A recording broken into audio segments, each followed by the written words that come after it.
कौन सुनेगा मेरी चाक दामनी का अफसाना।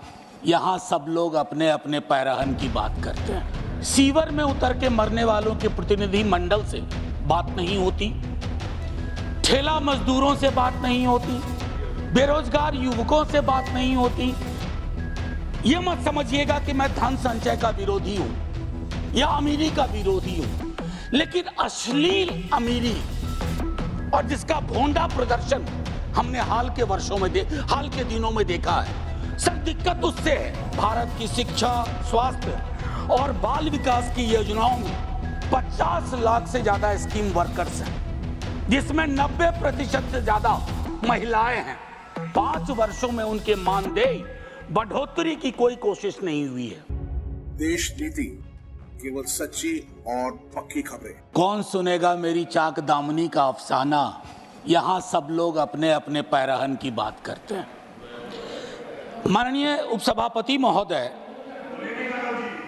माननीय इधर का इशारा किया, प्लीज।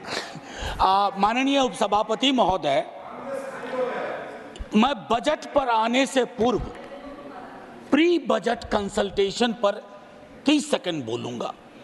प्री बजट कंसल्टेशन होता है माननीय उपसभापति महोदय। मैंने उद्योगपतियों के साथ मीटिंग देखी, कॉरपोरेट हाउसेस के साथ मीटिंग देखी, और मैं आज की ही बात नहीं कर रहा हूं। कई वर्षों से प्री बजट कंसल्टेशन में सीवर में उतर के मरने वालों के प्रतिनिधि मंडल से बात नहीं होती, ठेला मजदूरों से बात नहीं होती, बेरोजगार युवकों से बात नहीं होती, छोटे मझौले किसानों से बात नहीं होती, और अब तो ट्रेड यूनियन से भी बात होने की रवायत बंद हो गई है। क्योंकि हाल के दिन में जॉर्ज साहब पर एक किताब पढ़ रहा था, राहुल राम गुंडम जी की। उसमें पता चला कि आज जिन चीजों के लिए लोग नाराज हो जाते हैं सदन में, जॉर्ज साहब तो उन चीजों के बगैर सदन में अपनी बात ही नहीं रखते थे। चाहे बिजनेस हाउसेस का नाम लेना हो या इंडस्ट्रियल पॉलिसी की बात हो। मैं ये क्यों कह रहा हूं कि ये मैडम का 7वां बजट है, उनको बहुत बधाइयां मिली।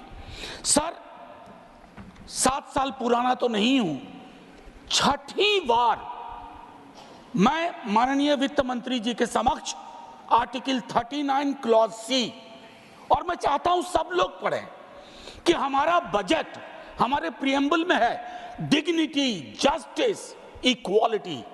हमारा बजट उसको कितना रिफ्लेक्ट करता है। आर्टिकल 39 सी जो कंसंट्रेशन ऑफ वेल्थ की बात करता है माननीय उपसभापति महोदय, कि राज्य की कोशिश होनी चाहिए कि इनकम इनइक्वालिटी इस रूप में ना बढ़े। मैं नहीं बताना चाहता कि 90% संसाधन किसके कब्जे में है। माननीय सभापति महोदय, आय की इतनी बड़ी असमानता, परेशानी इस बात से होती है, यह मत समझिएगा कि मैं धन संचय का विरोधी हूं या अमीरी का विरोधी हूं, लेकिन अश्लील अमीरी और जिसका भोंडा प्रदर्शन हमने हाल के दिनों में देखा है। सर, दिक्कत उससे है, इसलिए आय की असमानता पर बात होनी चाहिए। माननीय सभापति महोदय, मेरे साथी हमारी पार्टी से बोल चुके हैं। मैं मनरेगा पर 1-2 बात कहना चाहता हूं। अपने स्थापना से लेकर के आज तक पहली बार मनरेगा का उस रूप में जिक्र नहीं हुआ जैसा होता रहा है।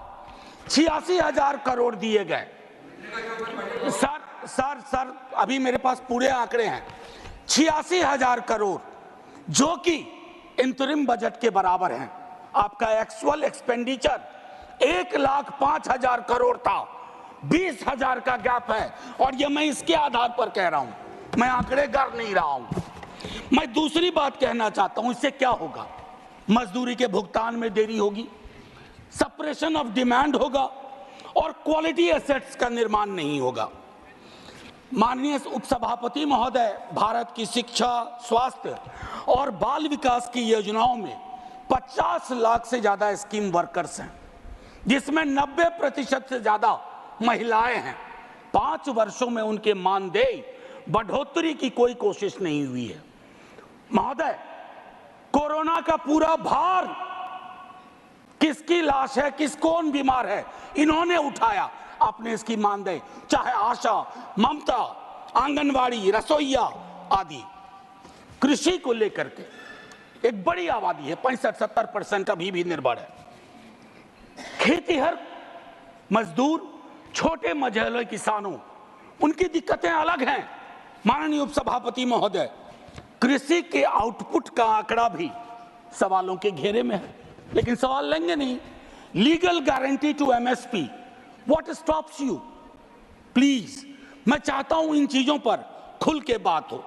सर, 24 के मैंडेट की एक खास बात है, मैं पहले कह चुका हूं, दोनों पक्षों के लिए एक संदेश, हमारे लिए संदेश है what you have done is not enough, और उनके लिए संदेश है एक्नॉलेज करो दिक्कत कहां है। एक्नॉलेजमेंट है इस बजट में सर, मैं इनकार नहीं करता हूं, एक्नॉलेजमेंट है। प्राथमिकताओं की बात होती है। कहा गया 4 जातियां हैं सिर्फ, कृषक, युवा, महिला, अन्नदाता, 4। सर, ये सोशियोलॉजिकल एंथ्रोपोलॉजिकल इंस्ट्रूमेंट का बेजा इस्तेमाल है। इस देश में जाति हकीकत है सर, 100 दफा बोल चुका हूं, और मैं कह रहा हूं कि जब तक आप जातिगत जनगणना नहीं करवाएंगे, आपकी टारगेट स्पेसिफिक नहीं होगी, आपका बजट मीनिंगलेस होगा, आपकी नीतियां लोगों तक नहीं पहुंचेंगी। सर पे हाथ रखने से, आंख पर हाथ रख लेने से हकीकत नहीं बदलती है सर। और I must tell you, idea which has arrived, you cannot kill that idea. Caste census is that idea.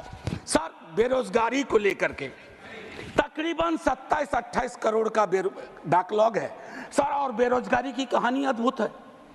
एक बड़ी आबादी है जो डिस्गाइज्ड अनएम्प्लॉयमेंट में है, कुछ अंडर एम्प्लॉयमेंट में है, अंडर एम्प्लॉयमेंट, कुछ उस बस 1-1.5 मिनट और लूंगा, कुछ उस सीमा को पार कर चुके हैं। आप 80 लाख की बात इस बजट में करते हैं। आपको प्रतिवर्ष 5-6 करोड़ रोजगार और नौकरी की व्यवस्था करनी होगी, तभी जाकर के ये जो डेमोक्रेटिक डिविडेंड है जो आप लोग कहते हैं, उसको आप एड्रेस कर पाएंगे।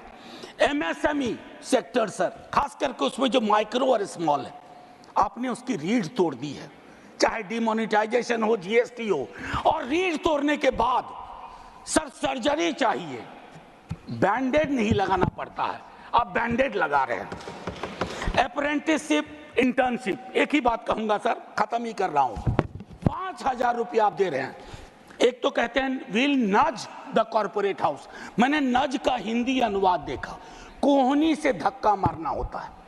अब आप कॉर्पोरेट हाउस को कोहनी से धक्का मार के कह रहे हो कि रख लो 5,000, 30 दिन से सर, बस 1 मिनट और 30 दिन से डिवाइड करिए, 166 रुपये 66 पैसे, ये तो न्यूनतम मजदूरी भी नहीं है।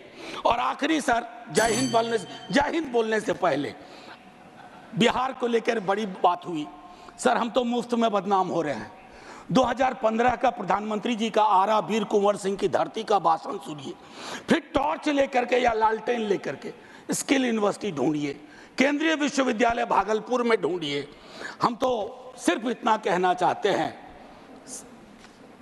हमने लाखों के बोल सहे सितमगर तेरे लिए, तो मैं सितमगर से आग्रह करूंगा इन मुद्दों के मद्देनजर बजट को रीलुक दीजिए, बजट को आम आदमी का बजट बनाइए। जय हिंद सर, शुक्रिया बहुत बहुत।